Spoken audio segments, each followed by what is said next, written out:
When I think upon your goodness and your faithfulness each day, que Dieu soit loué, joyeux anniversaire, que Dieu soit loué.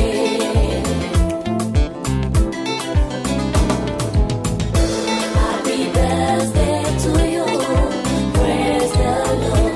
Happy birthday to you, praise the Lord. Joyeux anniversaire, que Dieu soit loué, joyeux anniversaire, que Dieu soit loué. My brother, my sister, today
quelques mois, une année, et puis paf, tout a disparu, a volé en éclats. Parce qu'il y a beaucoup de combats, il y a beaucoup de difficultés. Et quand on arrive à célébrer un deuxième anniversaire, c'est déjà quelque chose d'exceptionnel. Alors j'aimerais qu'on se lève, s'il vous plaît, et qu'on fasse une ovation à la prophétesse Sylvie Sarah Django pour ce temps de prophétie, ce temps de...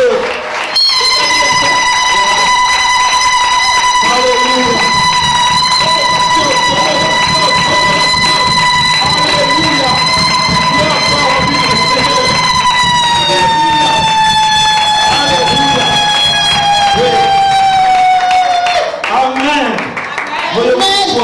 La Bible dit rendez l'honneur à qui vous devez l'honneur. Amen. Rendez l'honneur à qui vous devez l'honneur. La Bible déclare que celui qui a construit la maison est plus honoré, a plus d'honneur que la maison elle-même.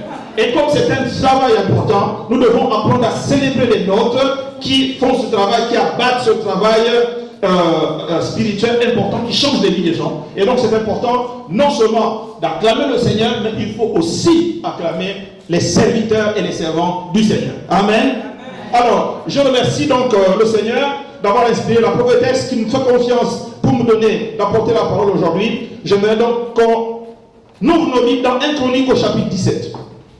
1 Chronique au chapitre 17. 1 Chronique, c'est l'Ancien Testament. J'aimerais bien qu'on l'ouvre au chapitre 17 pour pouvoir faire la lecture qui convient. 1 Chronique, chapitre 17. Je lis la parole de Dieu. Lorsque David fut établi dans sa maison, il dit à Nathan le prophète, « Voici, j'habite dans une maison de cèdre, et l'arche de l'alliance que l'Éternel est sous une tente. » Nathan répondit à David, « Fais tout ce que tu as dans le cœur, car Dieu est avec toi. » La nuit suivante, la parole de Dieu fut adressée à Nathan en ces termes. « Va dire à mon serviteur David, ainsi parle l'Éternel, ce sera pas toi qui me bâtiras une maison pour que j'en fasse ma demeure. Car je n'ai point habité dans une maison depuis le jour où j'ai fait monter Israël d'Égypte jusqu'à ce jour, mais j'ai été de tente en tente et de demeure en demeure. Partout où j'ai marché avec tout Israël, ai-je dit moi quelqu'un des juges d'Israël à qui j'avais ordonné de paître mon peuple, ai-je dit, pourquoi ne me bâtissez-vous pas une maison de cèdre? Maintenant tu diras à mon serviteur David, ainsi parle l'Éternel des armées, je t'ai pris au pâturage derrière les brebis pour que tu fusses chef de mon peuple d'Israël. J'ai été avec toi partout où tu as marché. J'ai exterminé tous tes ennemis devant toi. Et j'ai rendu ton nom semblable au nom des grands qui sont sur la terre. J'ai donné une demeure à mon peuple d'Israël et je l'ai planté pour qu'il soit fixé et ne soit plus agité. Pour que les méchants ne le détruisent plus comme auparavant. Verset 10. Et comme à l'époque où j'avais établi des juges sur mon peuple d'Israël, j'ai humilié tous tes ennemis. Et je t'annonce que l'Éternel te bâtira une maison. Quand tes jours seront accomplis et que tu iras auprès de tes pères, j'élèverai ta postérité après toi, l'un de tes fils, et j'affermirai son règne. Ce sera lui qui me bâtira une maison et j'affermirai pour toujours son trône. Je serai pour lui un père et il sera pour moi un fils. Et je ne lui retirerai point ma grâce comme je l'ai retiré à celui qui t'a précédé. Je t'établirai pour toujours dans ma maison et dans mon royaume et son trône sera pour toujours affermi. Verset 15. Nathan rapporta toutes ces paroles à David et toute cette vision. Et le roi David alla se présenter devant l'Éternel et il dit, qui suis-je, Éternel? Et quelle est ma maison pour que tu me fais parvenir où je suis? C'est peu de choses à tes yeux, ô Dieu. Tu parles de la maison de ton serviteur pour les temps à venir. Et tu daignes porter les regards sur moi à la manière des hommes, toi qui es élevé, Éternel Dieu. Que pourrait te dire encore David sur la gloire accordée à ton serviteur? Tu connais ton serviteur, ô Éternel. C'est à cause de ton serviteur et selon ton cœur que tu as fait toutes ces grandes choses pour les lui révéler. Ô Éternel, nul n'est semblable à toi et il n'y a point d'autre Dieu que toi d'après tout ce que nous avons entendu de nos oreilles. Est-il sur la terre une seule nation qui soit comme ton peuple d'Israël? Et que Dieu est venu racheter pour se former un peuple, pour te faire un nom et pour accomplir les miracles et les prodiges en chassant des nations devant ton peuple que tu as racheté d'Égypte. Tu as établi ton peuple d'Israël pour qu'il fût ton peuple à toujours. Et toi, Éternel, tu es devenu son Dieu. Maintenant, et ô Éternel, que la parole que tu as prononcée sur ton serviteur et sur sa maison subsiste éternellement et agit selon ta parole. Qu'elle subsiste afin que ton nom soit à jamais glorifié, que l'on dise l'Éternel des armées, le Dieu d'Israël est un Dieu pour Israël et que la maison de David, ton serviteur, soit affermie devant toi. Car toi-même, ô Dieu, tu as révélé à ton serviteur ce que tu lui bâtirais une maison. C'est pourquoi ton serviteur a osé prier devant toi. Maintenant, ô Éternel, tu es Dieu et tu as annoncé cette grâce à ton serviteur. Veuille donc bénir la maison de ton Dieu, de ton serviteur, pardon, afin qu'elle subsiste à toujours devant toi, car ce que tu bénis, ô Éternel, est béni pour l'éternité. Amen. Amen. Alléluia, Seigneur, nous prions maintenant pour ta parole. Nous souhaitons, nous voulons que ta grâce descende sur ton peuple. Que ton onction, Seigneur, affecte, Seigneur, ton peuple, leur cœur, et nous enseigne, Seigneur. Et nous ouvre les yeux, et nous amène, oh Dieu, dans les profondeurs, dans les hauteurs que tu as prévues, Seigneur. Car tu as dit, mon peuple périt faute de connaissance. Apporte-nous cette connaissance ce soir, cet après-midi, afin que d'un cœur sincère et d'un cœur qui t'aime, d'un cœur pur, oh Dieu, nous puissions avancer avec toi en ce deuxième anniversaire, au nom de Jésus. Amen. Alors là, nous avons une magnifique récit. Nous avons un formidable récit qui tient sur plusieurs versets de la vie d'un individu qui a marché avec Dieu. Dieu a oint un jeune homme qui avait 17 ans, David. Il lui a donné une première onction en envoyant Samuel pour pouvoir effectivement l'établir roi d'Israël. En effet, il était méprisé, n'est-ce pas, à la fois par sa famille. C'était le petit dernier, lui, qu'on envoyait, n'est-ce pas, affronter le soleil, affronter les pluies, les nuits, les jours, les nuits froides, les ours, les lions, les bêtes fauves. Il était lui seul, n'est-ce pas, dans la campagne, à garder nos troupeaux. Et la Bible déclare que Dieu avait rejeté Saül et il a oint cet homme-là. Il a oint ce jeune homme qui n'avait que 17 ans. Pensez à ça. Il n'avait que 17 ans. La Bible déclare que les jeunes de l'Éternel circulent sur toute la terre et ils voient. Il regarde quiconque le craint, quiconque le cherche. Il se trouve que David à la campagne cherchait déjà Dieu. Personne ne voyait. Il louait déjà Dieu. Il priait déjà. Il combattait déjà. Il était à la campagne. Alléluia. Donc même ce que tu fais dans le secret, mon frère, ma soeur, Dieu le voit. Ce que tu fais en bien, Dieu le voit. Quand tu pries, Dieu le voit. Quand tu jeûnes, Dieu le voit. Quand tu pries pour le peuple de Dieu, Dieu le voit. Quand tu pries pour les nations, pour gagner les gens à l'évangile. Quand tu pries pour les tiens, les amis, etc. Quand tu marches avec Dieu dans le secret, Dieu le voit. Dites amen bien. L'effort que tu fournis en secret, Dieu le voit. Et la Bible déclare donc qu'un jour, Dieu a ouvert une opportunité. C'était laquelle? Il a permis que les Philistins affrontent le peuple d'Israël. Et plusieurs jours, l'armée professionnelle d'Israël sortait pour affronter les Philistins. Seulement, ils ne pouvaient pas parce qu'il y avait un défi qui était posé.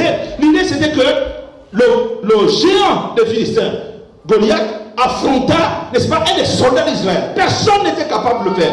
Jusqu'à ce que David, son père, l'envoie sur le champ de bataille.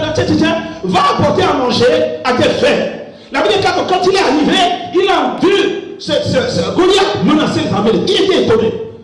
Comment ça se fait que les professionnels militaires ne parviennent pas à affronter d'autres soldats? Et la Bible dit qu'il a saisi cette opportunité. Parce qu'on lui a dit, celui qui va tuer cet homme-là, le roi promet de dégager la maison de son père de tout impôt, de lui donner sa fille, la fille du roi, pensez à ça, de l'exonérer de tout impôt et de l'élever. David est parti dans un autre groupe, à côté d'autres personnes, parce que, effectivement, ses frères étaient venus le surprendre dans cette conversation et ils avaient estimé qu'ils étaient présomptueux. Vous savez, quand Dieu a mis quelque chose dans le cœur de quelqu'un, personne ne peut vous arrêter. Et la Bible déclare que lorsqu'il a entendu pour la deuxième fois cette récompense qui était promise par le roi, il est allé, il a combattu, n'est-ce pas, et il a eu la victoire. Ainsi, il est monté, ainsi il a été récompensé par le roi, ainsi il est rentré à la cour du roi. Je vous économise toute cette histoire parce que vous la connaissez. Je voulais vous donner juste un décor de ce que je vais dire. Je voulais vous situer cette histoire par rapport à la vie de David. Il a eu toutes les onctions, n'est-ce pas? Il a été oint une fois dans la maison de son père, il a été oint une fois par la tribu de Juda, et ensuite il a été oint par tout Israël, qui a reconnu après la mort de Saül que c'est lui que Dieu avait oint pour conduire son peuple, pour le diriger et pour le gouverner. Et au chapitre 17, il se passe quoi? Il se passe que tout ce que Dieu a promis à David est accompli. Tout s'est accompli. Donc il arrive à une étape de sa vie où la Bible dit au verset 1 du chapitre 17, David fut établi dans sa maison. Il avait tout obtenu. Il avait tout eu. Tout ce que Dieu lui avait promis, il avait vu la main de Dieu dans sa vie. Et il y a quelque chose d'extraordinaire que le verset 1 nous révèle ici. Lorsqu'il fut établi, il avait une préoccupation dans son cœur. Il avait une maison de cèdre. Il avait un palais. Il était bien. La plupart des gens parmi nous, quand nous cherchons, quand Dieu nous donne ce que nous avons cherché pendant des années, on est tranquille après. Tu cherchais une femme, Dieu te l'a donné. Tu cherchais un travail, Dieu te l'a donné. Tu n'arrivais pas à dormir la nuit, on a prié pour toi. Le Seigneur t'a délivré. Tu n'arrivais pas à enfanter, on a prié pour toi. Dieu t'a donné la grâce d'enfanter. Bref, ce qui était impossible dans ta vie, tu l'as eu, tu l'as obtenu. C'était le cas de David. La Bible déclare qu'il était déjà installé. Il avait tout obtenu. Mais David fait une chose exceptionnelle sur laquelle j'aimerais attirer votre attention. La Bible déclare qu'il a eu un entretien avec le prophète, avec l'homme de Dieu. Il y a des gens quand Dieu t'a béni, tu fuis l'homme de Dieu. Tu fuis l'église. Tu délaisses la femme de Dieu. Tu oublies ceux qui t'ont béni. Mon ami, Dieu va te rattraper tôt ou tard. Parce que la Bible dit que soyez reconnaissants. En toutes choses, soyez reconnaissants à Dieu. Dieu t'a visité. Dieu t'a béni. Pense à ta vie. Quand chaque année, il y a une personne qui doit mourir dans ta famille. Chaque année, il y a une situation désagréable qui doit arriver. Mais toi, Dieu t'a mis là-bas. Toi, Dieu t'a sauvé. Toi, Dieu t'a épargné. Qu'est-ce que tu fais après le temps commun avec Dieu? Quel rapport entretiens-tu avec ton père dans la foi, avec ta mère dans la foi, avec celui qui t'enseigne la parole de Dieu? La Bible dit, David avait une préoccupation. Il a dit, moi j'habite une maison de cèdre. C'est-à-dire j'habite un palais. J'habite un endroit formidable. J'habite un lieu où j'ai tout. Mais j'ai une préoccupation. Et la parole de Dieu dit, l'arche de l'Éternel est sous une tente. Comment ça se fait que moi, j'ai tout ce qu'il me faut et le Dieu qui m'a béni, son arche est sur une tente, est sous une tente?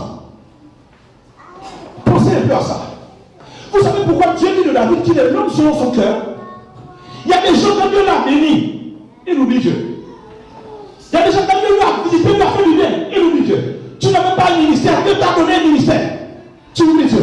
Tu manquais de beaucoup de choses. Il y a plein de témoignages que je pourrais vous faire. Dieu t'a béni. Qu'est-ce que tu fais par la suite? Qu'est-ce que tu vas faire par la suite après que Dieu t'ait béni? Et là, David a une préoccupation. Il dit, c'est pas possible que la tente de Dieu soit, la lâche de Dieu soit sous une tente et que moi, David, je sois dans une maison de cèdre. Il dit, il faut que je fasse quelque chose. Il parle à l'homme de Dieu. L'homme de Dieu dit, fais ce que tu as dans le cœur, car Dieu est avec toi. Vous savez, il y a des hommes de Dieu qui savent discerner. Il y a des hommes de Dieu qui savent t'encourager. Il y a des hommes de Dieu qui savent comprendre qu'il y a une autre chose sur ta vie et il te pousse, il prie pour toi, il t'encourage. Nathan a dit à David, n'hésite pas et fais ce que tu as dans ton cœur. J'aimerais poser une question aujourd'hui. Là où tu es assis, depuis que tu es sauvé, sincèrement de toi à moi, quand tu te regardes seul devant le Seigneur, est-ce que tu as des projets pour Dieu dans ton cœur? Parce que la plupart du temps, nous pensons à nos projets. Je vais m'acheter une voiture, c'est pas mauvais. Je vais bâtir une maison. Je vais faire telle chose. Je vais faire telle autre. Je vais faire telle autre. Mais quelle est la part que tu as dans ton cœur, là où tu écoutes, là où tu m'entends? Quelle est la part que tu as dans ton cœur pour Dieu? Il y en a qui cherchent des bénédictions. Hein. Vous savez, il y a des niveaux de bénédiction. Là, David a déjà eu toutes les bénédictions qu'un homme recherche. Il est devenu roi. Il est à la tête d'une nation où ce n'était pas possible. C'est lui qui a écrit dans un psaume, oh Dieu, conduis-moi pas sur le rocher que je ne peux atteindre. Donc Dieu l'a amené dans des hauteurs qui fait que vous et moi, on serait à des endroits comme ça. On est tranquille, on a réussi notre vie. On a réussi notre vie. Jacob est sorti de chez son homme qui était béni, lourd d'enfants, de femmes, de troupeaux, de biens, d'argent. Mais si vous lisez la suite, il est écrit que l'Éternel l'a béni différemment à partir du moment où il a eu la jambe brisée lorsqu'il a lutté avec l'ange. Il y a des niveaux de bénédiction, mon frère. Il y a des niveaux de bénédiction, ma soeur. Qu'est-ce que tu recherches, toi, dans ta vie? Or, l'un des grands secrets que j'aimerais vous révéler cet après-midi est le suivant. Il y a des niveaux de bénédiction qui sont déclenchés par les projets que toi et moi avons dans notre cœur pour Dieu. Vous m'entendez? Il y a des projets, il y a des choses, il y a un niveau de bénédiction. Je vais te dire une chose sérieusement. Tu choisis. Ou tu veux jouer avec Dieu, ou tu veux être sérieux avec Dieu. Ça, c'est toi qui décides de ça. Ce soir, nous avons bien loué le Seigneur. Nous avons dansé. L'onction de Dieu est tombée sur nous pour la louange. Maintenant, la question que Dieu te pose, qu'est-ce que toi cet après-midi, qu'est-ce que toi aujourd'hui tu veux faire avec Dieu? Et le niveau de bénédiction est déterminé par les projets que tu as dans ton cœur pour Dieu. Regardez, Dieu dit une chose incroyable. Il dit, depuis que je suis sorti avec vous d'Israël, je n'ai demandé à personne de me construire une maison de cèdre. Quand vous lisez ce passage dans la traduction du second, vous allez penser que Dieu reproche à David de pouvoir construire une maison. Il n'en est rien. Dieu est impressionné par le fait qu'un homme, depuis qu'ils sont sortis d'Égypte, personne n'a eu cette pensée à cœur. Personne. Depuis les juges, Moïse n'a pas eu cette pensée. Les patriarches n'ont pas eu cette pensée. Les juges en Israël n'ont pas eu cette pensée. Les hommes et les femmes que Dieu a élevés jusqu'à donner la l'onction à des rois, Samuel, Saül, ils n'ont pas eu cette pensée. David seul s'est dit, c'est pas possible, je ne peux pas continuer comme ça. Alléluia. Je ne peux pas. C'est lui-même lui qui a dit, je ne peux pas donner à Dieu ce qui ne me coûte pas. Vous connaissez pas des gens qui ont parlé comme ça dans l'Ancien Testament. Je ne peux pas, mon frère, ne te contente pas de venir dans la maison de Dieu. Pense à faire quelque chose pour Dieu. Jésus a dit, le zèle de ta maison me brûle, me consume. Est-ce que tu es envahi par le zèle de Dieu? Est-ce que le feu de Dieu t'envahit? Est-ce que la vie de Dieu t'envahit? Comment tu te sens là où tu es? Venir à l'église ne suffit pas, mon ami.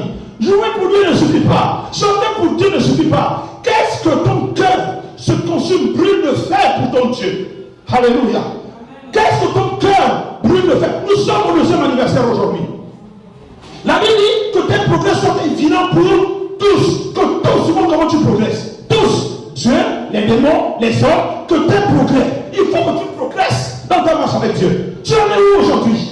Tu fais plein de projets pour toi-même, plein de projets pour tes parents, pour ta famille. Mais tu en es où avec ton Dieu? Quel projet tu vas faire qui va donner Dieu qui va dire, je n'ai jamais vu quelqu'un faire ça, ni entendu qui que ce soit faire des projets comme ça. Lui, à cause de ça, je vais déclencher des bénédictions souveraines sur sa vie. Pensez à ça, mes amis. Quelle est la part que tu prends avec le Dieu? Quelle est la part que tu prends avec ton argent avec le Dieu? Quelle est la part que tu prends avec ton cœur, avec ta vision, avec ta pensée au cœur de Dieu? La Bible est claire que David lui-même a été impressionné par ce que Dieu lui a annoncé. Il lui a dit quoi? Je te bâtirai une maison. La maison ici ne signifie pas le bâtiment que nous connaissons. La maison ici signifie que Dieu va prendre son présent et son avenir, il va les transformer, il va les changer et il va le mettre à un tel niveau que David lui-même par la suite est impressionné en disant, qui suis-je, mon Dieu? Il ne dit pas ça seulement par humilité. Il est frappé et impressionné par les projets, la quantité des projets que Dieu fait à son sujet. Des projets que Dieu n'a jamais fait pour quelqu'un. Je vais vous dire une chose, mes amis. Soyons intelligents. La Bible dit, soyez intelligents et discernez quelle est la volonté de Dieu. Ça, c'est le niveau de maturité. Quelle est la capacité que tu as à discerner quelle est la volonté de Dieu pour toi? Quelle est la volonté de Dieu pour ta nation? Quelle est la volonté de Dieu pour ta famille? Mon ami, ça marche de la façon suivante. Si tu prends Dieu au sérieux, Dieu te prend au sérieux. Si tu prends Dieu comme ça, Dieu te prend comme ça. Et tu vas dire, oui, mais ces choses ne marchent pas. Non, non, ça marche. C'est toi qui n'as pas compris les règles. C'est toi qui ne prends pas le temps de t'asseoir, de méditer les Saintes Écritures, de communier avec Dieu et de comprendre, de télécharger, pour prendre un mot à la mode. Il faut que tu sois capable de télécharger dans le cœur de Dieu la pensée qu'il a pour toi. Il faut que tu sois capable d'aller regarder qu'est-ce que Dieu pense. Il faut que tu sois préoccupé pour comprendre comment bat le cœur de Dieu, mon Dieu. Où est-ce que tu en es avec ça? Il faut que tu sois capable de pénétrer le cœur de Dieu, d'aller télécharger ce qu'il y a dedans et que tu le ramènes. Et David a compris qu'il y a un problème. Dieu n'est pas heureux de ce qui n'est pas de maison. Personne ne lui a dit ça. Personne ne lui a mis ça à cœur. Il s'est dit, il y a quelque chose. Et il allait parler avec l'homme de Dieu. Il allait parler avec le prophète. Et il lui a dit, merci. Il lui a dit, il y a quelque chose qui manque à Dieu. C'est pour ça que le prophète connecté à Dieu a dit, va voir mon serviteur David et dis-lui ceci. Mais c'est arrivé comment? C'est arrivé parce qu'il a été capable d'aller voir, d'aller sonder le cœur de Dieu, d'aller entendre les battements du cœur de Dieu. Vous savez, il y a des passages dans l'Ancien Testament où Dieu se compare à un fiancé, une fiancée. Il attire dans le désert, la Bible. Il nous attire pour nous aimer. Il nous attire pour avoir avec nous un temps de communion, un temps de vie. Et c'est de là que viennent les pensées profondes de Dieu. Qu'est-ce qu'on va dire de toi ici au 3e anniversaire de l'église? Même si tu n'es pas de cette église, quand tu reviendras, dans quel état spirituel on va te trouver? Tu seras quoi? Comment est-ce que tu auras évolué avec Dieu? Mon ami, ce n'est pas d'abord tes activités qui intéressent le Seigneur, c'est comment ton cœur se connecte au cœur de Dieu pour pouvoir produire ce qui va surprendre Dieu lui-même. Dieu est surpris ici par l'initiative de David. Un homme peut-il ainsi penser à Dieu? Oui. Voilà pourquoi Dieu a dit David, celui-ci est l'homme selon mon cœur. L'homme selon moi. Tu ne veux pas être la femme selon le cœur de Dieu. Tu ne veux pas être l'homme selon le cœur de Dieu. Tu viens à l'église pourquoi, mon ami? Tu es chrétien pourquoi? Est-ce que tu vois la route? Est-ce que tu sais où tu vas? Est-ce que tu sais comment tu chemines? Moi, j'aimerais mettre une pause à cet endroit et te demander ça. Mon ami, comment est-ce que ton cœur va? Tu veux, il y a des choses que tu veux que Dieu nous t'accordera. Comment ton cœur va battre au diapason au souffle de Dieu? Gloire à toi, Jésus. Alléluia. Comment tu vois ces choses? La Bible est que David, regardez, il y a une femme, vous savez, à qui Dieu n'a rien demandé. C'était Marie de Magdala. Elle a pris un vase, un parfum de grand prix. Elle a allé casser. Ça veut dire que sur le corps de Jésus, ça veut dire que prophétiquement, elle savait que le maître sera embaumé, sera inhumé et il ressuscitera. C'est pour quand les gens essayent de l'attaquer, Jésus dit non. Elle a fait ça en prévision de ma sépulture. Il y a des gens dans la parole qui sont allés télécharger le cœur de Dieu, voir les intentions futures de Dieu, les intentions prophétiques de Dieu. Ça dit qu'est-ce que Dieu voit, qu'est-ce que Dieu prévoit, qu'est-ce que Dieu a envie de faire dans quel temps. Lui, il devance le besoin de Dieu, il devance le désir de Dieu. Et il part, il va télécharger ce que Dieu veut et il le fait avant même que Dieu lui ait demandé cela. N'attendez pas que Dieu vous demande des choses, mes amis. Faites-les pour Dieu.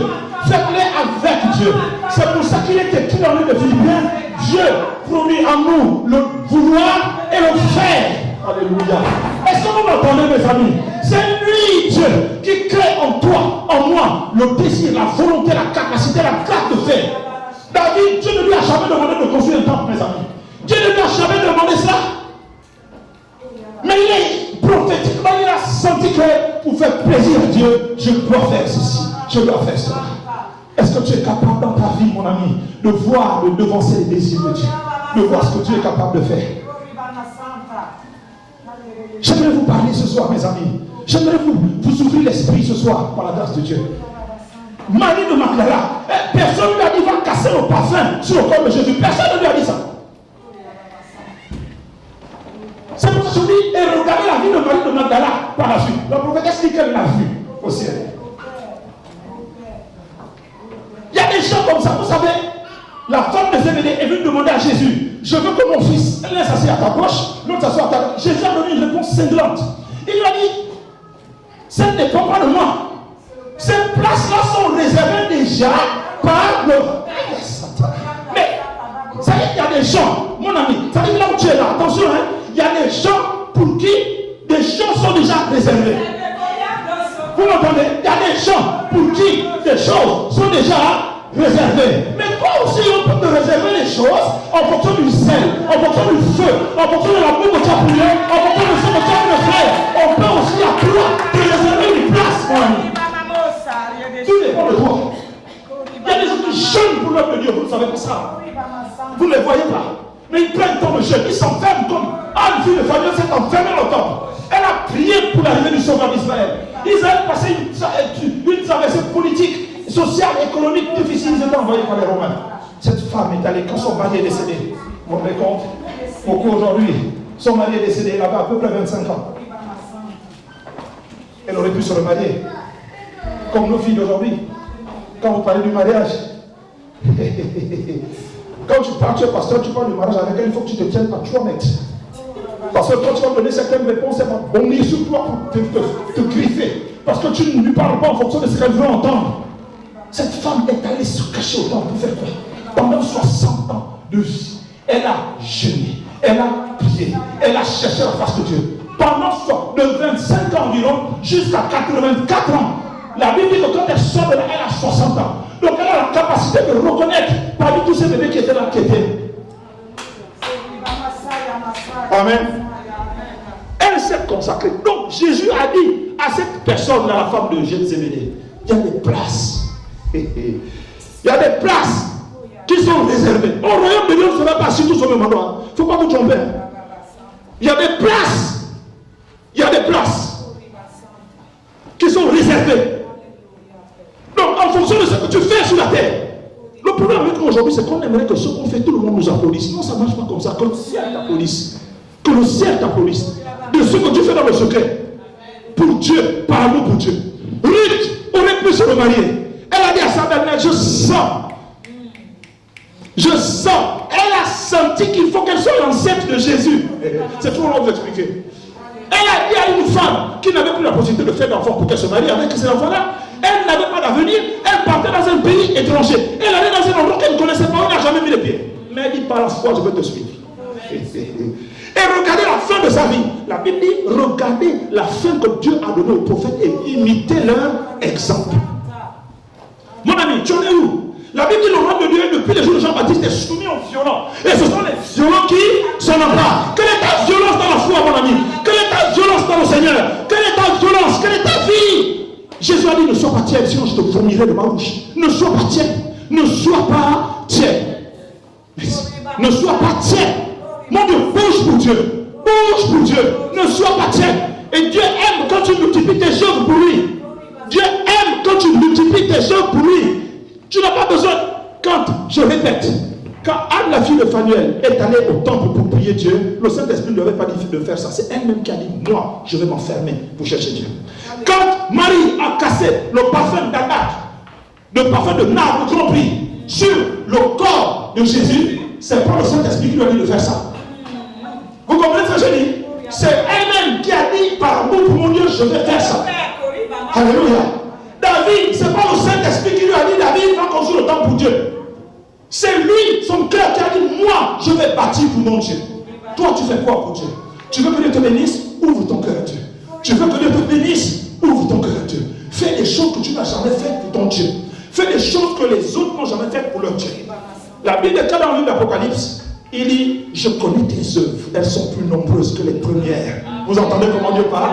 Elles sont plus nombreuses. Si tu faisais une chose aujourd'hui, fais-en 3. Si tu faisais 3 aujourd'hui, fais-en 4. Si tu faisais 4, fais-en 10. Fais des choses, bouge pour ton Dieu. Et le cœur de Dieu est satisfait quand tu fais ça. Amen. Quand le zèle de la maison de Dieu te dévore. Tu n'auras pas le temps de vous dire tout ce que David a eu à gagner comme grâce et comme bénédiction. Regardez, à partir de cet nombre de versets, la Bible déclare ce que Dieu a fait à cause de ça, de cette réalisation. Qu'est-ce que Dieu a eu à faire pour David? La Bible déclare des versets 7 au verset 10, il dit, tu n'étais rien. Vous entendez? Tu n'étais rien. Et je me suis intéressé à toi, j'étais établi. Partout où tu as marché, j'ai été avec toi. Il dit, j'ai exterminé tous tes ennemis devant toi. J'ai rendu ton nom semblable au nom des grands qui sont sur la terre. J'ai humilié tes ennemis. Ça, c'est ce que Dieu a fait pour David. Les sorciers ne te suivent plus. Ils sont fatigués, ils peuvent plus dire, même ils savent que s'ils viennent encore te toucher, ils meurent la nuit même. Paf! Tu n'as plus de problème d'argent, Dieu t'a béni, le compte est rempli. Tu n'avais pas de voiture, tu as les meilleurs qui sont maintenant. Tu n'avais pas de ministère, Dieu a commencé de te lever dans l'église. Dieu lui a tout donné. Mais pas qu'à lui, même à la nation dont il était, le roi. C'est quand même étonnant hein, que toi tu es pasteur, ou tu es homme de Dieu, ou tu es chrétien, Dieu te bénit seulement toi. Mais les fidèles qui sont sous ton autorité, Dieu ne les bénit pas. Il faut prier pour le pasteur là. Dieu te lève et il te bénit aussi ceux qui sont sous ton autorité. C'est comme ça que ça marche, pas autrement. Et il dit là j'étais béni. Il dit regardez, il a béni non seulement David, mais il a aussi béni le peuple. Qu'est-ce qu'il a dit? Il dit j'ai donné une demeure à mon peuple. C'était des gens qui étaient errants, ils tournaient dans le désert. Dieu leur a donné une place pour habiter maintenant. La Bible déclare que je l'ai planté. Quand Dieu te plante quelque part, rien ni personne ne peut t'enlever de là. Il dit, je t'ai planté. J'entendais encore Netanyahou, le premier ministre israélien, hier, qui parlait d'Israël comme d'une gloire que Dieu a établie. Quelque chose qui t'arrive à Israël, Dieu établit Israël. Il dit, je vous ai établi, je vous ai planté pour que tu sois fixé, le peuple. Il dit, j'ai fait qu'il ne soit plus agité, comme il était agité. Il dit, j'ai fait que les méchants ne nous détruisent plus comme auparavant. Donc il a fait des choses. David, il a fait des choses pour le peuple de David. Donc Dieu fait son témoignage. Il aurait pu dire, moi j'ai réussi. Je connais des gens qui disent, des autres, oh, ceux-là, ils sont broke. C'est un proverbe, hein? Mais c'est méchant de dire ça des frères et des sœurs dans la foi. Oh, ils sont broke. Non, il ne faut pas se bloquer des frères. Ceux qui sont broke, là, prie pour eux. Et Dieu te bénira aussi en retour. Mais Dieu les a élevés, ils ont eu tout. Ils ont eu tout. Mais à cause de cette initiative, qu'est-ce que Dieu a dit? Dieu a dit à David, je vais t'établir une maison. C'est-à-dire que de toutes les bénédictions que je t'ai données, il y en a une qui manquait. C'était la maison. Je vais t'établir une maison. La maison là, hein, ce n'est pas le château. Il habitait déjà au chapitre 1, la Bible déclare au verset 1 qu'il était déjà dans une maison de cèdre, n'est-ce pas? Donc de quelle maison Dieu parle? Réfléchissez un peu. Dieu lui dit au premier chapitre au premier verset, au chapitre 1, le premier verset dit, j'habite une maison de cèdre. Donc il est déjà installé. Si vous lisez les descriptions de la maison de David, les aqueducs, les lieux de plaisance, c'était formidable. Mais de quelle maison donc Dieu parle? De quelle maison partit le Seigneur? Je t'établirai une maison. Et là nous avons la réponse à partir... Nous avons la réponse pour voir à partir du verset 10, ce que Dieu dit, ce qu'il annonce comme maison à bâtir. Il lui parle de son avenir. Il lui dit, je te donnerai. Quand tu vas mourir dans la paix déjà. Il y a des gens qui meurent dans des troubles, dans des maladies incroyables. Quand ils hurlent ici, on l'entend là-bas aux Champs-Élysées. Tellement ils souffrent. Il y a des gens qui ne meurent pas bien. La Bible déclare que quand on marche avec le Seigneur, on meurt dans la paix. On vit de longs jours et on meurt dans la tranquillité, dans la paix. Parce que tu marches avec le Seigneur. Et la Bible déclare que quand tu vas mourir dans la paix, il dit, je ne retirerai point ma grâce à ton fils, comme je l'ai retiré à Saül. C'est important ça. Quand tu n'as pas la grâce de Dieu, mon ami, tout ce que tu vas faire, ça ne va pas fonctionner. Parce qu'il te manque la grâce de Dieu. Il faut que la grâce de toi. Et Dieu lui dit, je n'abandonnerai, je ne retirerai pas ma grâce de ta maison. Je ne vais pas retirer ma grâce de ta maison, comme je l'ai retiré. Je l'établirai, ton fils là qui va prendre le pouvoir après toi, c'est lui que je vais établir pour toujours sur ma maison et dans mon royaume. Et son trône sera pour toujours affermi. Il y a un temps où tu luttes avec les démons. Il y a un temps où les démons même te fouillent. La femme là, non, ça t'en parle, on va pas là-bas. Envoie-moi ailleurs, parce que là, non, la femme là est trop ferme. La femme là est trop affermie. L'homme là est trop. Envoie-moi ailleurs, s'il te plaît. Il dit, je vais la fermer, ma grâce fera que même les méchants ne pourront plus le perturber. Et il dit que son règne n'aura pas de fin. Il sera affermi et il sera pour lui un père. Donc il dit à David, même quand tu vas mourir, n'aie pas d'angoisse. La suite sera là. Et je vais garantir ta prospérité, ta prospérité. Mon Dieu, Dieu vient te parler comme ça. Dieu vient te parler pour toi et pour ton avenir. Mais tu vas être dans quel état? David, et là, je vais vous révéler un dernier secret à partir du verset 15. Lorsque toute cette vision a été rapportée à David par le prophète Nathan, David a fait une chose que beaucoup d'entre nous ne faisons pas. La prophétesse te donne des paroles de la part de l'Éternel. Ou bien tu as un rêve sur certaines choses que Dieu te dit. Ou bien tu as une conviction.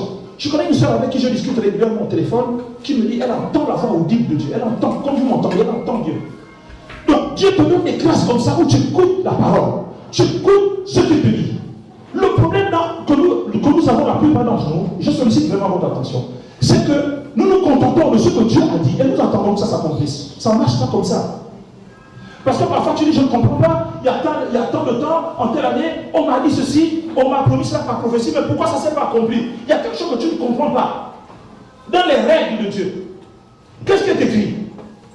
La Bible dit, verset 16, le roi David alla se présenter devant Dieu. Et il fit une prière. Quand vous examinez la prière que David a eu à faire, il a prié selon ce que le prophète Nathan lui a dit. Pour que ça s'accomplisse. Parce que si on te donne une parole prophétique, tu as eu un rêve, le Seigneur t'a montré les choses. Tu as eu une vision. Un prophète ou une prophétesse t'a parlé des choses de Dieu. L'attitude que tu as va déterminer ce que tu vas avoir ou non par la suite. C'est pour ça que David a pris les paroles que Nathan lui a données. Il est allé au temple de Dieu avec ça. Et il a exposé devant le Seigneur. Et il a dit, si vous examinez cette prière, il a dit à Dieu que ce que tu as annoncé par le prophète, ô Éternel, s'accomplisse. Je fais court parce que le chapitre est assez long. Ça veut dire quoi? Quand vous regardez, vous lisez le livre de Daniel, vous allez vous rendre compte que quand Dieu lui donnait une révélation, tout de suite il entrait en jeûne et en prière. Il entrait dans la recherche de Dieu pour que ce que Dieu lui a montré s'accomplisse. Mais si on te donne des paroles du Seigneur et que tu n'entres pas en prière pour pouvoir déclencher la malle que Dieu a eu à te connaître, ne t'étonne pas qu'une année après l'autre, ça va passer, les choses ne vont pas s'accomplir. Pourquoi? Parce qu'il est écrit dans Éphésiens chapitre 3 verset 10 que c'est par l'Église que les démons connaissent la sagesse infiniment variée de Dieu. C'est-à-dire que quand Dieu te révèle ces choses, les démons ont les oreilles ouvertes. Ils entendent ce que Dieu t'a promis. Donc si tu ne protèges pas ça dans la prière, si tu n'encadres pas la parole de Dieu dans l'intercession, dans le jeûne, ces choses vont être subtilisées, elles vont être volées, et elles ne vont pas s'accomplir. Écoutez-moi bien. Hein? Écoutez-moi très bien là-dessus. Parce que vous tous là, Dieu vous parle. D'une manière ou d'une autre. La Bible dit Dieu parle tantôt d'une manière, tantôt d'une autre. Mais c'est nous qui ne faisons pas attention. Donc même quand tu as un rêve, Dieu te parle. Et il dit pourquoi il te parle les rêves, c'est pour deux raisons possibles. Soit c'est pour t'avertir de ton orgueil et de la mort, qui peut te pourchasser. Soit c'est pour mettre le son à ton instruction. C'est-à-dire c'est pour t'instruire. C'est pour te donner ce que tu ne connaissais pas, ce que tu ne savais pas. La personne avec laquelle tu marches depuis un moment là, tu la connais peut-être pas. Et il va dire maintenant, tu fais un rêve bizarre sur lui. Ne néglige pas ça. Même s'il porte tous les titres dans le bishop, tout ce que tu veux, quand Dieu t'a montré quelque chose, tu as intérêt à prendre ce que Dieu t'a montré au rêve et le porter dans la prière. Pour que ce que Dieu t'a montré s'accomplisse. Et c'est ce que David fait ici.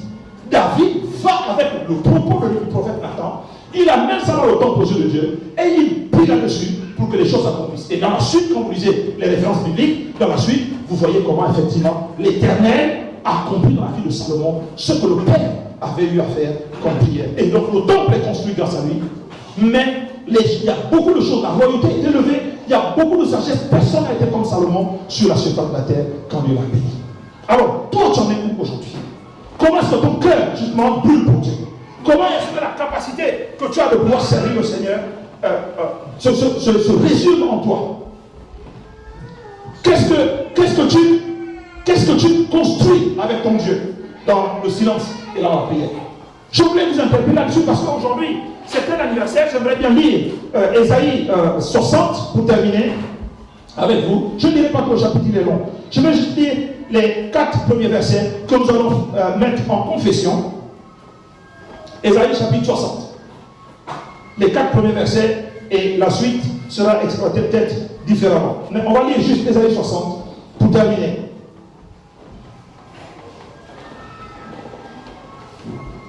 Ésaïe 60. Il est écrit ceci. Lève-toi et sois éclairé, car ta lumière arrive. Et la gloire de l'Éternel se lève sur toi. Voici les ténèbres couvrent la terre et l'obscurité des peuples. Mais sur toi l'Éternel se lève, sur toi sa gloire apparaît, des nations marchent à ta lumière, des rois à la clarté de tes rayons. Porte tes yeux alentour et regarde, tous ils s'assemblent, ils viennent vers toi, tes fils viennent de loin. Verset 16, il est écrit, tu suceras le lait des nations, tu suceras la mamelle des rois, et tu sauras que je suis l'Éternel ton Dieu, ton Rédempteur, le puissant de Jacob. Voilà le plan de Dieu pour chacun d'entre nous. Voilà le plan de Dieu pour la couronne de gloire. Voilà le plan de Dieu pour les hommes et les femmes qui croient en lui. L'Éternel te dit, lève-toi. Oh, comme David s'est levé pour vouloir bâtir la maison de Dieu. Le Seigneur te dit, lève-toi, bâtis ton ministère, bâtis quelque chose avec Dieu, bâtis tes œuvres avec le Seigneur. Jésus a dit une parole troublante dans Jean chapitre 4, verset 38. Il a dit aux apôtres, il dit, le travail dans lequel je vous envoie a été commencé par quelqu'un d'autre. Et vous rentrez là-dedans pour moissonner. Ça veut dire que Dieu t'interpelle en disant, depuis que tu as la foi, que tu as reçu la foi par l'Esprit, quel est ton travail avec Dieu? Ou bien tu te contentes seulement de rentrer dans le travail de l'autre. Toi, ton travail il est où? L'apôtre Paul a dit, moi, je ne me suis pas mêlé de ce qui concernait les autres. Moi aussi, je suis allé en fonction de ce que Dieu m'a donné, exactement comme la couronne de gloire le fait aujourd'hui. La couronne de gloire ne s'est pas mêlée de l'œuvre d'autrui. La couronne de gloire a commencé son œuvre. Toi, je t'ai dit, dans Apocalypse, je t'ai dit, je connais tes œuvres, elles sont plus nombreuses qu'au départ. Quelles sont tes œuvres, les œuvres de la foi que tu as avec lui aujourd'hui? Tu gardes les gens en évangélisant? Tu prends le temps de la prière pour les nations ou pour les autres? Tu prends le temps de jeûner même un jour pour les autres? Est-ce que tu prends le temps de prendre ton argent et de semer dans l'œuvre de Dieu? Qu'est-ce que tu fais qui va faire que Dieu, demain, va te féliciter? Qu'est-ce qui fait que Dieu va être fier de toi, comme il a été de Job, en disant au diable, ça c'est mon serviteur Job. Personne sur la terre n'est comme lui. Quelle est ta part dans ta communion avec Dieu? Parce que les chrétiens d'aujourd'hui sont devenus très paresseux. Les chrétiens d'aujourd'hui attendent seulement qu'on prie pour eux. Ils attendent seulement que Dieu fasse des choses pour eux. Que Dieu guérisse mon enfant. Que Dieu me donne le mariage. Que Dieu me... Nous sommes aujourd'hui une génération qui est en permanence dans l'attente que Dieu nous donne. Même toi, tu donnes quoi à Dieu? Est-ce que tu sais que Dieu attend aussi que toi, tu nous donnes quelque chose? Est-ce que vous êtes conscient de ça? Dieu attend que toi, là où tu es, et moi, nous donnons à Dieu quelque chose qui nous fait mal. Quelque chose. Qu'est-ce que tu donnes à Dieu? Ruth a donné sa vie. Au lieu de rentrer dans sa nation, chez ses parents, elle a donné quelque chose à Dieu. Anne, fille de famille, a donné quelque chose à Dieu. David a donné quelque chose à Dieu qui lui coûtait. Qu'est-ce que toi ce soir, je te laisse sur cette question. Qu'est-ce que toi ce soir tu donnes à Dieu? Qu'est-ce que ton cœur est capable ce soir de donner au Seigneur? Nous avons tout à l'heure passé aux offrandes. Qu'est-ce que tu as prévu pour ce jour d'anniversaire pour la couronne de gloire? Qu'est-ce que nous allons faire? Alléluia. Qu'est-ce que tu es prêt à donner au Seigneur? Nous allons nous lever, nous allons prier. Alléluia. Nous allons nous lever. La Bible dit, lève-toi quand ta gloire arrive. Si tu te lèves, la gloire de Dieu arrive sur toi. Alléluia.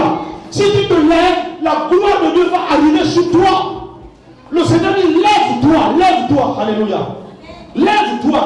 Pas seulement physiquement, mais lève-toi spirituellement. Et apporte à Dieu ce que tu n'as jamais donné. J'aimerais qu'on rentre dans la prière quelques instants. Alléluia. Prions le Seigneur. Alléluia. J'aimerais que pendant qu'on prie, tu examines ton cœur. Et tu examines ta vie chrétienne depuis que tu es dans la foi. Aujourd'hui, nous fêtons l'anniversaire d'église. Quel est ton apport? Alléluia. Le Seigneur dit, si tu es tiède, je vais te vomir. Qui que tu sois, même si ton père est pasteur, même si tu es dans l'église depuis des années, ça n'intéresse pas le Seigneur. Le Seigneur dit, qu'est-ce que tu as? Qu'est-ce que tu fais? Est-ce que tu es chaud? Si tu es chaud et bouillant, je suis avec toi. Mais si tu es froid ou tu es tiède, je te vomirai. Quel est ton apport cet après-midi? Quel est ton apport pour Dieu? Qu'est-ce que tu donnes au Seigneur? Qu'est-ce que toi, dans ton intimité avec Dieu, quand tu rentres au fond de toi, tu dis à Dieu, je te donne, je suis fier, Seigneur, de te donner ceci. J'aimerais qu'on élève la voix ensemble et qu'on prie, s'il vous plaît. Alléluia. Élève ta voix dans la foi. Et parle au Seigneur. Alléluia. Détermine-toi avec le Seigneur et dis à Dieu ce que tu as l'intention de faire. Parle à ton Dieu. Sois concentré, s'il te plaît. Sois concentré, parle à Dieu. Parle à Dieu. Parle à Dieu. Alléluia. Donne-toi déjà comme une offrande à Dieu. Donne-toi ce soir comme une offrande. Alléluia. Donne-toi toi-même, esprit dans le corps, comme une offrande pure à Dieu. Hey, donne-toi comme une offrande au Seigneur. Alléluia. Donne ton cœur ce soir comme une offrande au Seigneur. Dis à Dieu, je n'ai jamais fait ci, je n'ai jamais fait ça, mais je te promets que je vais faire ci, je vais ça pour toi, Seigneur. À partir de maintenant, je m'engage dans ton œuvre. Je me fais comme David, qui a fait quelque chose qui lui faisait mal pour Dieu. Il a dit, je vais faire pour mon Dieu la construction du temple qui n'a jamais existé. Je ne peux pas accepter d'être dans une maison de serviteur. Et mon Dieu, son âge est dans une tente, sous une tente. Qu'est-ce que tu promets à Dieu ce soir? Soulève, ouvre ton cœur devant lui et fais-lui une promesse ce soir. Fais un feu à Dieu ce soir que tu vas tenir. Fais un feu à Dieu que tu vas tenir ce soir. Alléluia. Fais un vœu ce soir. Fais un vœu, réfléchis bien. Ne fais pas le vœu des insensés, mais fais un vœu que tu vas tenir devant Dieu. Montre ton amour au Seigneur. Dis à Dieu ce que tu as l'intention de faire pour lui. Alléluia.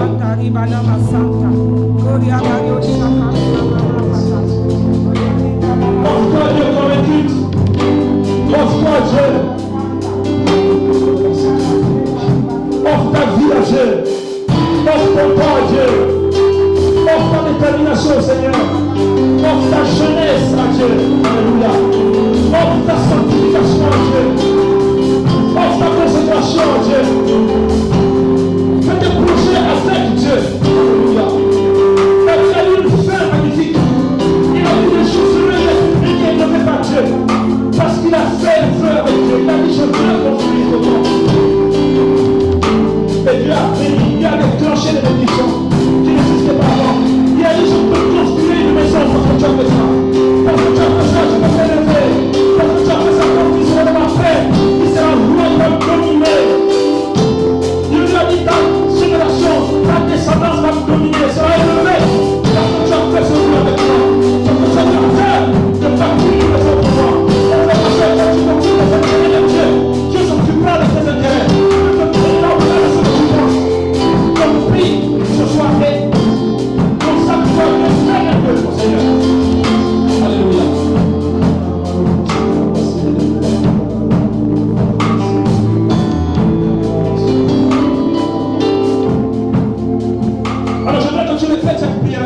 moi. J'aimerais que tu répètes cette prière avec moi. Notre pièce de théâtre, nous sommes dans le livre de Jean, chapitre 2. 3 jours après, il y eut des noces à Canaan, en Galilée. La mère de Jésus était là.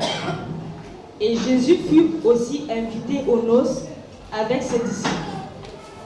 Le vin ayant manqué, la mère de Jésus lui dit, le vin ayant manqué, la mère de Jésus lui dit, je suis la mère de Jésus. Vous voyez, les gens, ils font des fêtes, ils invitent des gens, et après, il n'y a plus à boire. Mais bon, c'est pas grave. Moi, je suis la mère de Jésus. Quand je vais dire à mon fils, vous allez voir vous-même. Jésus, il est où mon fils? Les enfants sont toujours avec moi. Mon fils, Jésus! Ah, chérie, voilà, il y a un problème. Il y a un gros problème. Il manque de vin. Non, mais maman, qu'est-ce entre moi et toi? Hein? Mais mon heure n'est pas encore arrivée, maman. Les enfants d'aujourd'hui, c'est pas grave. Mon fils a dit que son heure n'est pas encore arrivée. Les disciples, ne sont pas avec vous. Mais soyez avec lui, voyons. Vous traînez toujours avec mon fils, non? Restez à côté de mon fils. Bon, vous, les enfants, voilà ce qui va se passer. Tout ce qu'il vous dira, en bien ou en mal, vous devez le faire et vous verrez bien. Amen. La parole du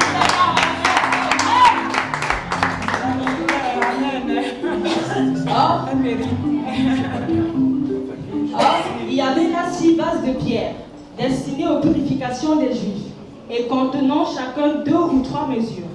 Jésus leur dit, Serviteur, apportez-moi le vase de l'eau. et les serviteurs les remplirent jusqu'au bord. Puis Jésus continua en disant,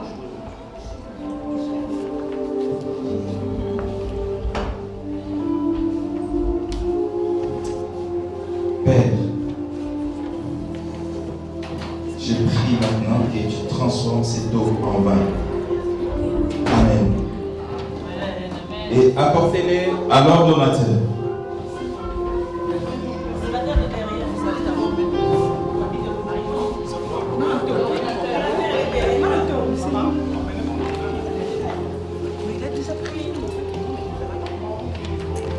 Faut pas oublier tous les détails, quoi. C'est bien. Cette eau en vin. Et je les déclare en ton nom, Seigneur. Je crois en toi. Et que maintenant cette eau soit transformée en vin. En ton nom. Amen. Apportez-les à l'ordonnateur du fait.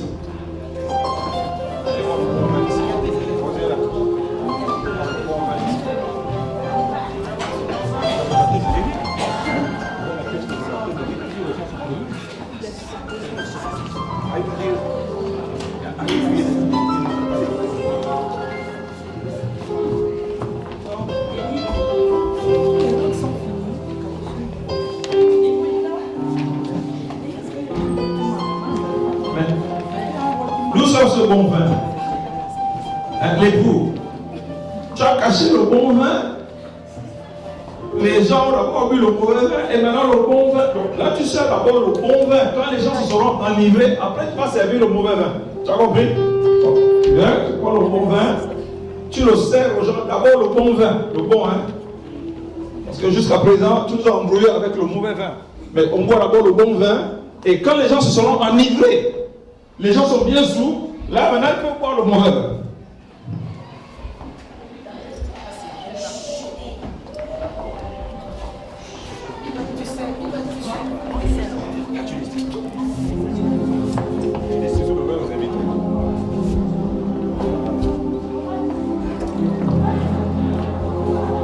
Vous avez vu? Vous voyez?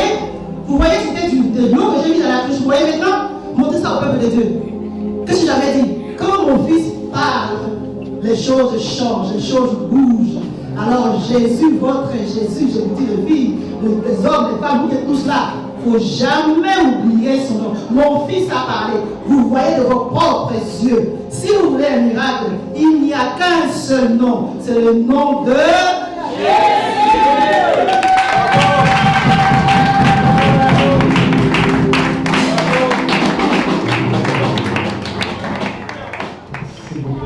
avant de continuer, je souhaiterais que tout le monde chante. Nous allons chanter cette chanson, simplement qui dit de remercier le Seigneur de tout ce qu'il a fait pour notre plan, pour notre moment.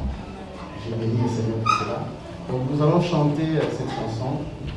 Je vais toujours te dire merci. Merci Seigneur. Je vais toujours te dire merci. Merci Seigneur. Je vais toujours te dire merci. Merci Seigneur. Nous te dirons merci. Merci Seigneur. Jésus est roi des rois. Alléluia.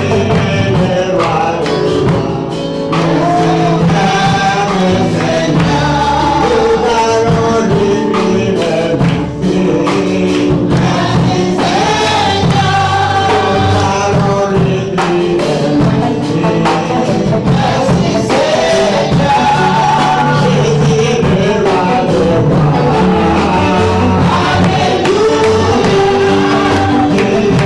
roi des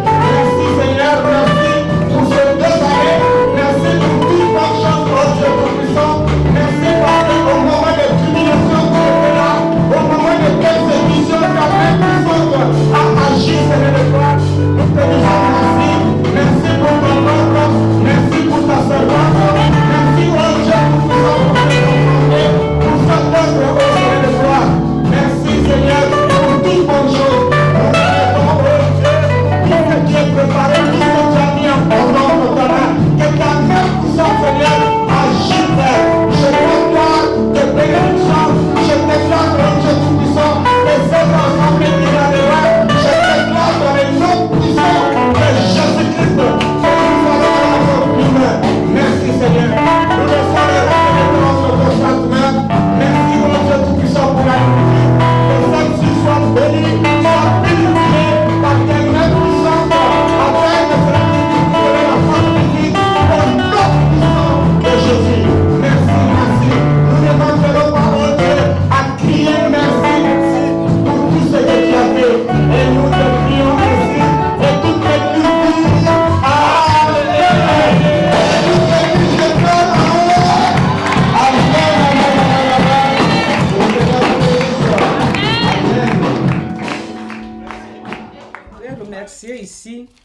Toutes les personnes qui ont contribué à cotiser aussi pour me soutenir à l'hôpital, qui m'ont rendu visite de loin de près.